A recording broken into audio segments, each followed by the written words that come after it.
Bonjour à tous, bienvenue sur Psychobrio, la chaîne où je parle des relations entre personnes au niveau psychologique. Avant de commencer, si vous ne l'avez pas déjà fait, n'oubliez pas d'appuyer sur le bouton d'abonnement ci-dessous. Aussi, n'oubliez pas de cliquer sur la cloche de notification. Cela vous informera à chaque fois que je télécharge une nouvelle vidéo. Ainsi, vous ne manquerez de rien. Donc, cette vidéo est sur le thème « Vivre dans une famille narcissique ». En termes simples, une famille narcissique est une famille dans laquelle les besoins des parents sont au centre des préoccupations et les enfants sont censés répondre à ces besoins de différentes manières. Le modèle de la famille saine est renversé pour soutenir l'ego des parents plutôt que de favoriser le développement des enfants. Comme dans d'autres types de familles dysfonctionnelles, il y a le manque d'admission que les abus ont réellement eu lieu. Il y a aussi le secret, la négligence, des attentes irréalistes, un manque d'empathie, un manque de respect pour les frontières et des conflits à n'en plus finir. Ici, nous allons voir 10 règles tacites en opération dans les familles narcissiques. Les foyers narcissiques ont des règles d'engagement tacites, c'est-à-dire des tabous dont on ne peut parler ouvertement. Ils dictent les interactions entre les membres de la famille. Par exemple, règle numéro 1, l'acceptation est conditionnelle. Pour être accepté, vous devez vous conformer au narratif familial et à son système de valeurs. Les expressions de différence sont rejetées et même pathologisées. La soumission est requise. Tout le monde est censé se soumettre à l'autorité du narcissique dominant, aussi ignorant, arbitraire, cruel ou destructeur qu'il ou elle puisse être. Par exemple, vous avez peut-être vu le film Les poètes disparus. Dans ce film, l'acteur Ethan Hawke est encore un adolescent, donc c'est un très vieux film. Et il vient d'une famille où son père est avocat ou juge. En fait, c'est une famille d'avocats et de juges. Et donc, sa famille le met dans une école privée où ils espèrent qu'il va recevoir une bonne éducation et aussi continuer à devenir soit un avocat, soit un juge plus tard. Mais le jeune Ethan se rend compte qu'il n'aime pas le droit. Il n'a pas envie de faire du droit, c'est pas son truc. Au contraire, sa passion, c'est le théâtre. Il veut devenir comédien ou acteur. Et quand il dit ça à son père pète les câbles. Et bon, je vais pas redire tout le film, hein. Pour faire une longue histoire courte, à la fin, le jeune homme, le jeune adolescent, sous la pression, il se rebelle, il veut toujours pas devenir avocat, il veut continuer à faire de la comédie, mais parce que sa famille refuse, son père refuse, le jeune homme, eh ben à la fin, il se suicide. Donc, c'est ce qu'on voit, l'acceptation est conditionnelle. Son père ne l'a pas accepté tel qu'il était. C'était pas quelqu'un qui était intéressé à faire du droit. Lui, il voulait faire de la comédie. Il voulait faire du théâtre. Donc, le père, il est like, non, non, non, non, non. Tu fais pas du théâtre. Tu deviens avocat. Et le jeune homme, il voulait pas faire ça. Donc, ça, c'est la règle numéro 1. L'acceptation est conditionnelle. La règle numéro 2. Quelqu'un doit être blâmé pour les problèmes. Quand quelque chose de mauvais arrive, que ce soit un emploi perdu ou un verre de lait renversé, quelqu'un doit être blâmé pour cela. En règle générale, il y a un bouc émissaire familial qui porte le fardeau principal des problèmes. Je parlerai du bouc émissaire ou du vilain petit canard dans une autre vidéo. Donc, le bouc émissaire, c'est toujours lui qui est responsable de ce qui ne va pas, de la frustration et du malheur de la famille, ainsi que de la haine de soi projetée que le narcissique a. C'est-à-dire que le narcissique se déteste lui-même. Mais au lieu de prendre responsabilité de ce qui ne va pas chez lui, il projette ça chez le vilain petit canard, généralement à un enfant qui n'aime pas. On appelle ça la projection. Et encore une fois, je parlerai de la projection dans une autre vidéo à venir. Donc, c'est le cas dans l'histoire de Sheila et de Marie.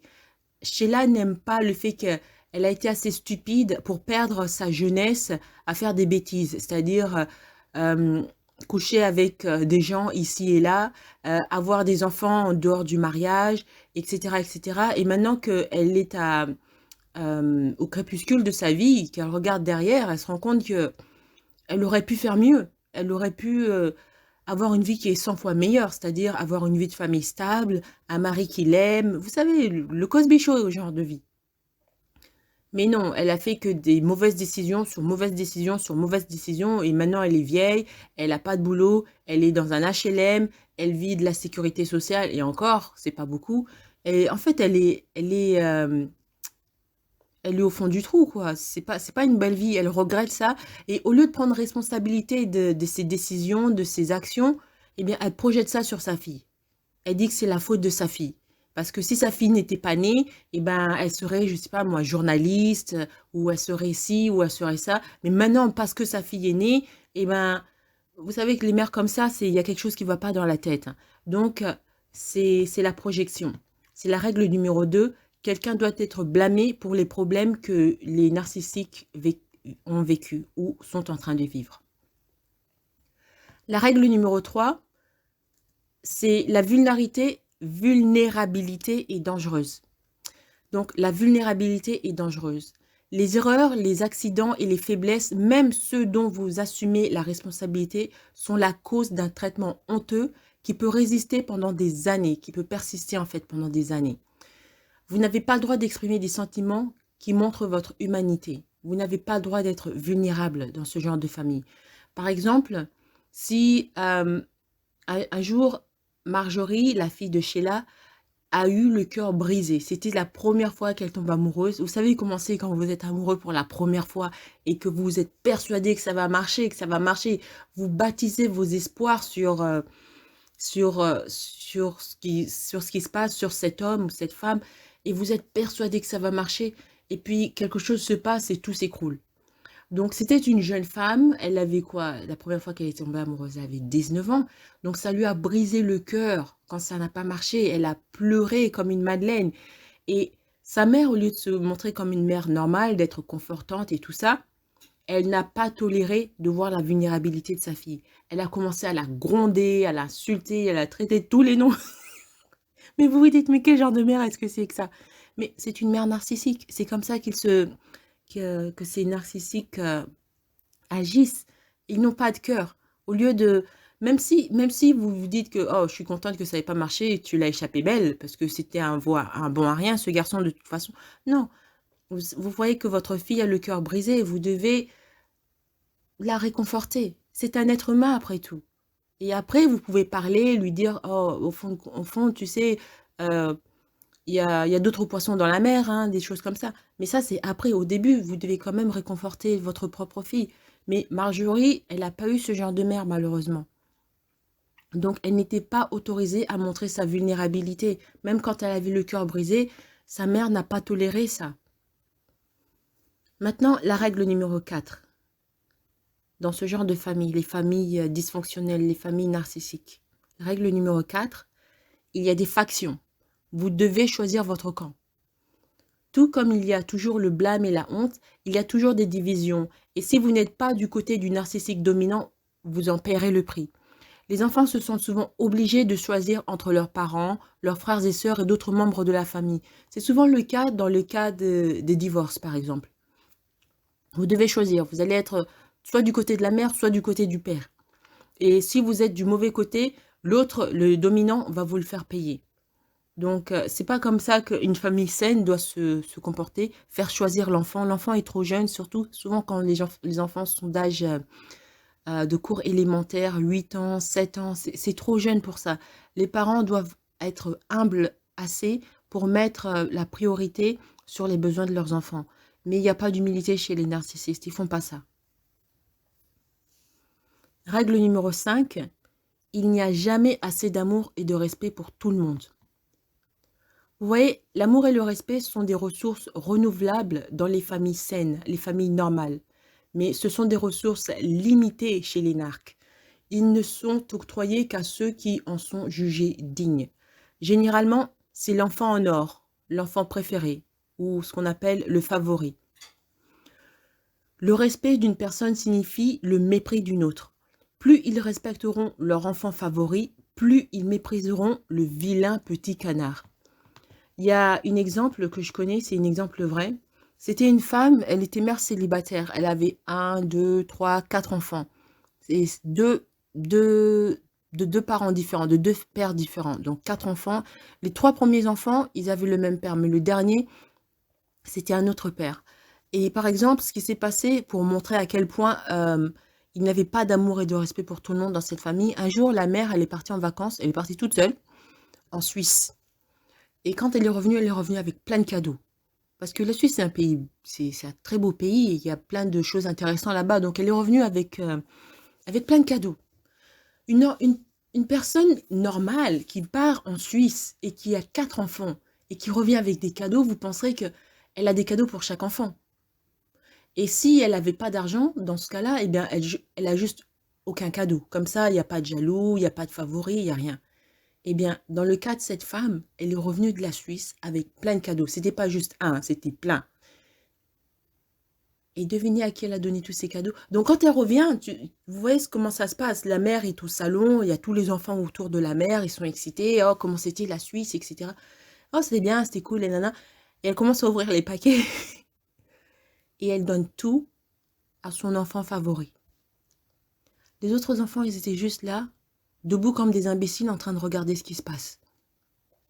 Et ce jour-là, il y avait l'ami de l'enfant aîné qui était là. Donc, il y avait 5 enfants en tout. Les 4 de la mère plus une amie de l'un des enfants.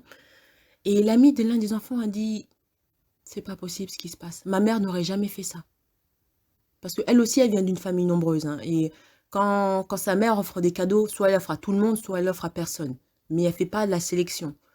Donc, il n'y a pas assez d'amour. Et dans le cas de cette famille avec cette mère avec 4 enfants, on va appeler la dernière enfant, on va l'appeler Erika. Et je parlerai d'Erika dans une autre vidéo pour expliquer ce qui s'est vraiment passé dans cette famille. Il faut que je retrouve mes notes sur Erika.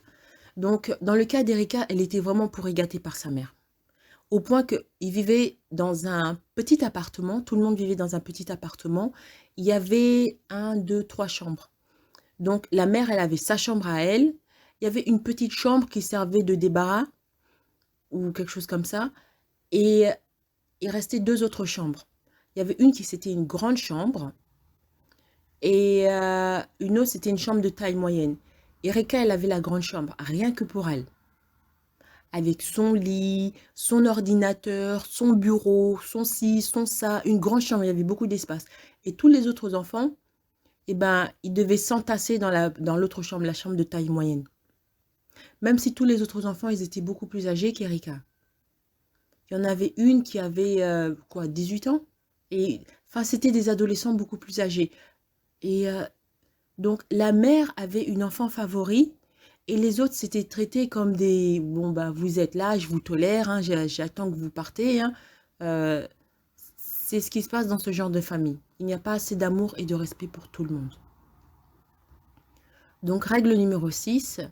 Dans ce genre de famille, les sentiments authentiques n'existent pas. On a déjà vu ça avec Marjorie qui pleure parce qu'elle a eu son premier amour, son premier cœur brisé. Et la mère la renie complètement. Vous voyez, les sentiments sont des émotions qui nous rendent humains et nous connectent aux autres. Seul le narcissique a le champ libre pour exprimer ses sentiments, avoir des réactions émotionnelles et faire des demandes.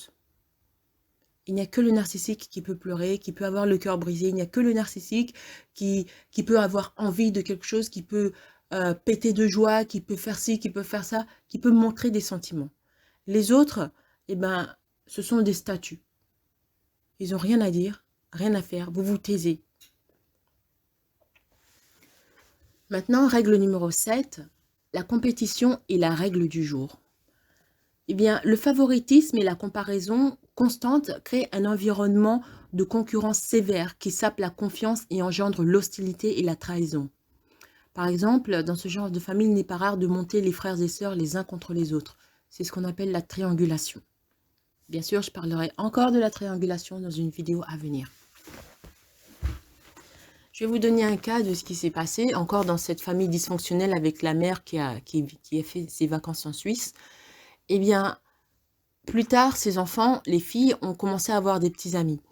Mais ce n'était pas des petits amis comme ça, des ringards. Hein. C'était des gens qui, par exemple, l'aînée, elle a eu un petit ami qui faisait un doctorat en électronique. Donc, s'il passait son doctorat, il va devenir docteur. Docteur en électronique, donc ce sera un ingénieur qui gagnera beaucoup, beaucoup, beaucoup d'argent. Et Erika, elle aussi, elle a eu un petit ami qui était ingénieur, mais c'était juste, c'était même pas un master qu'on appelle, je sais plus comment on appelle ça. Il a juste fait quoi, 3 ans d'université, mais il était ingénieur. Mais une fois, mais encore, vous vous dites, bon, l'aîné qui a eu le petit ami qui était un doctorat, qui est un docteur, et la valeur est beaucoup plus élevée. Mais la mère, vous savez ce qu'elle faisait? Elle dénigrait ça. Elle disait que l'aîné, son petit ami, qui est devenu en fait un docteur, eh ben, c'est un imbécile. Elle l'appelait l'idiot. Et l'autre, le copain d'Erika, qui lui n'a que, je sais pas comment on appelle ça, c'est une licence, ouais, on appelle ça une licence, qui lui n'a qu'une licence en ingénieur, je sais pas exactement quel genre d'ingénieur il est, et il était traité comme si c'était un dieu. Parce qu'il était le petit ami de la favorite, de l'enfant favori. Et le docteur, même si c'était un garçon très, très, très gentil, un jeune homme très gentil et très travailleur. Je veux dire, le genre de jeune homme que n'importe quelle mère normale veut que sa fille épouse. Vous savez que si votre fille épouse un gars comme ça, il va bien prendre soin d'elle et elle sera heureuse. Il n'y a pas de problème. Mais la mère, pourquoi est-ce qu'elle faisait ça? C'est parce qu'elle était jalouse. Elle était jalouse de son aîné. Parce que son aîné, malgré qu'elle a grandi dans une famille qui était catastrophique, elle n'a pas perdu le nord. Elle sait ce qui est bien, elle sait la différence entre le bien et le mal. Elle n'a pas fait les bêtises que sa mère a fait à l'adolescence, tomber enceinte sans être mariée, tomber enceinte du premier venu et saccager le reste de son avenir à cause de décisions stupides qu'elle faisait. L'aîné a vu ça, a vu comment sa mère a réagi, ce qu'il en est arrivé à sa mère, les conséquences dans la vie de sa mère, et s'est dit, je ne veux pas vivre ça. Donc elle a attendu pendant très longtemps de rencontrer l'homme, ce jeune homme. Je ferai une vidéo sur ce qui s'est passé, sur l'aîné dans cette famille. Je sais pas comment on va appeler cette famille, parce que c'est une histoire vraie, hein. On va appeler cette famille la famille de Bus. Ouais, allez, on va l'appeler la famille de Bussier. De Bussier, ok, la famille de Bussier. Donc, je ferai une vidéo sur la famille de Bussier et ça vous aidera aussi à comprendre la psychologie des mères narcissiques, des parents narcissiques, ce qu'il en est de l'enfant favori et du vilain petit canard. Maintenant, la règle numéro 8, la rage est normalisée. Donc, je parle déjà de la rage dans mes précédentes vidéos, des crises de rage narcissiques. C'est très intéressant, vous voyez un peu ce qu'il en est vraiment sur les crises de rage narcissiques. Donc, dans ce genre de famille, tout le monde est censé accepter et endurer la rage irrationnelle, explosive et peut-être même violente du narcissique dominant. Cela peut être amplifié par d'autres formes de maladies mentales ou de dépendance. Donc, est-ce que le narcissique peut se contrôler ou ne pas se contrôler? Dans ma vidéo sur les crises de rage narcissique, j'ai démontré que oui, il peut se contrôler et non, il ne peut pas se contrôler. C'est-à-dire que dans ce genre de cas, quand le narcissique se trouve en face de quelqu'un qui est beaucoup plus faible que lui, par exemple ses enfants, eh ben, il ne va pas se contrôler. Il va commencer à piquer des crises de rage, à jeter tout par terre et même à devenir violent dans certains cas. Mais quand le narcissique se trouve en face d'une personne qui est supérieure à lui, peut-être physiquement ou moralement, enfin peut-être pas moralement, mais au niveau de la société, par exemple, j'avais donné l'idée d'un narcissique qui va à la banque pour demander de l'argent, pour demander un prêt. Donc cette personne, le banquier, est supérieur au narcissique au niveau sociétal. Donc le narcissique se contrôle, même si le banquier lui tape sur les nerfs avec 3 millions de questions, 3 millions de formulaires à remplir, etc. etc. Donc, dans les familles narcissiques, vous verrez souvent qu'il y a beaucoup de crises de rage, que le narcissique ne veut pas se contrôler. Maintenant, règle numéro 9, le déni est endémique, le déniement. C'est-à-dire, on continue de vivre comme si rien ne s'était passé, les abus n'avaient pas eu lieu.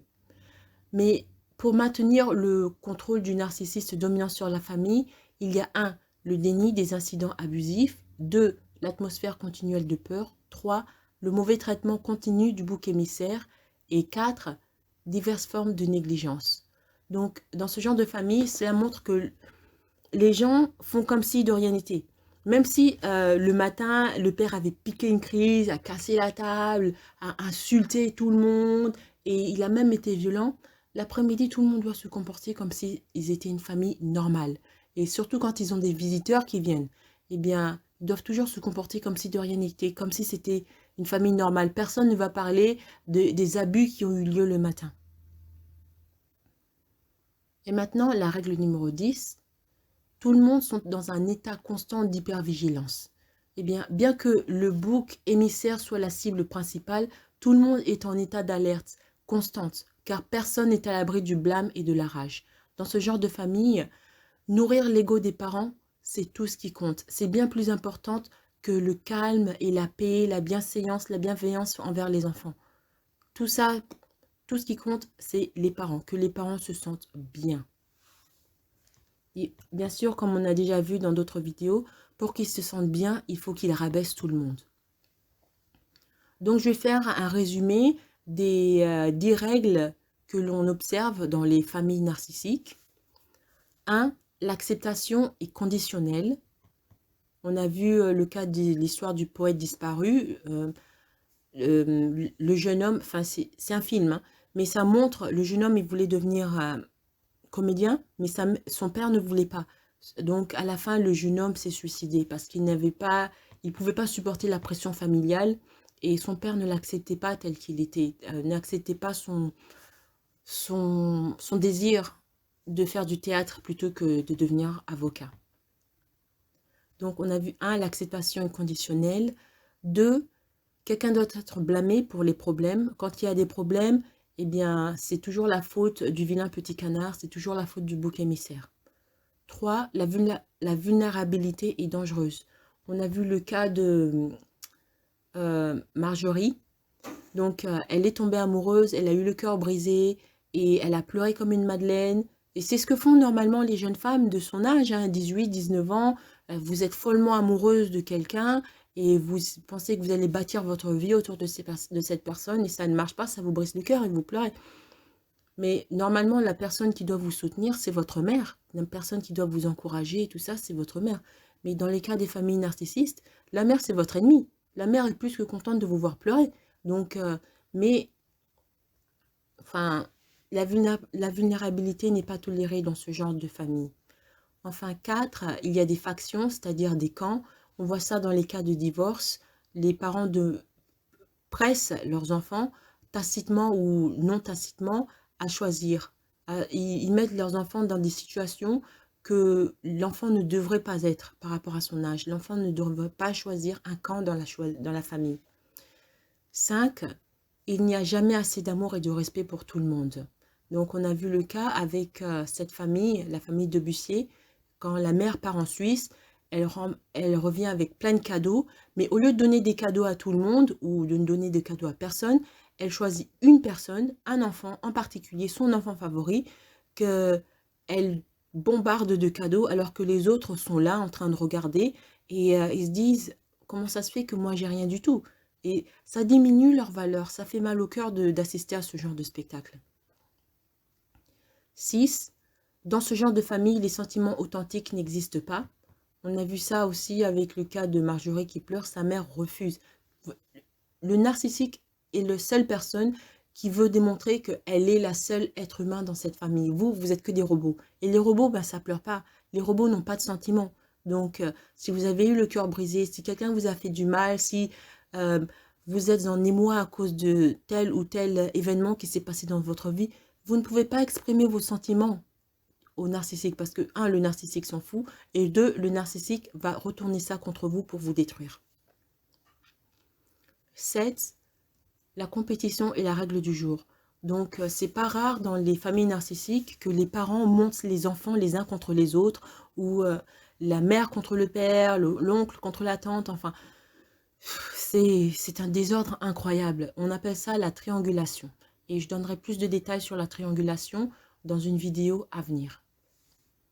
8. La rage est normalisée. Je parle amplement de la rage dans mes vidéos, dans la série sur les rages narcissiques. Mais en fin de compte, on doit savoir que la rage est quelque chose qui ne doit jamais être normalisé. Ce n'est pas normal. Les rages narcissiques ne sont pas des colères normaux. 9, le déni est endémique. C'est-à-dire que dans une famille narcissique, comme j'ai dit, quelque chose de terrible va se passer le matin. Par exemple, le père insulte tout le monde ou bat tout le monde ou quelque chose d'absolument terrible va se passer. Mais l'après-midi, tout le monde doit faire comme si ça ne s'était jamais passé, comme s'ils étaient une famille normale.